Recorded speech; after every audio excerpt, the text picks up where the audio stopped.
ko'k suv bo'ladi bu, qaranglar. Ko'ryapsizlarmi?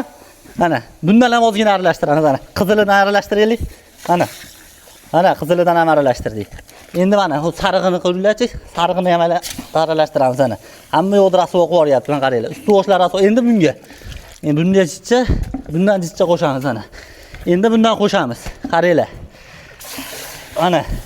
Usti boshlarni rasuv qilib tashladi-yu, qaranglar.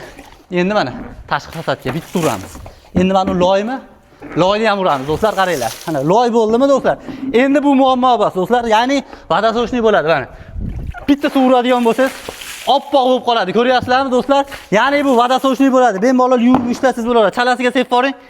6 kilo bo'lganning hisobiga zak, sho'r, nan joylarga bemalol ishlatsiz bo'laveradigan travertin xizmatiga yetib kelganmiz do'stlar. Hamma mahsulotlarni o'zlari olib kelishadi do'stlar. Pulini bersangiz bo'ldi. Chiroyli ko'rinishda qilib berishadi. O'lib qolmasinga ovqat olib beringlar, yotoq joy qilib beradigan bo'lsangiz, chiroyli ko'rinishda uyingizni bitkizib berishadi. Ko'rib turgan 250 kvadrat joylaringni bir haftaning ichida chiroyli ko'rinishda mashq ko'rinishga keltirib berilyapti. O'zbekiston bo'ylab xizmat bor ekan. Narxlari 90 ming so'mdan boshlanib turib 150 ming so'mga qilib beraveramiz deyapti. Videoda pastda nomer bor. Aloqaga chiqing. Xuddi shunaqangi 20 yilga garantiya beriladigan tashqi fasad qilib berishadi.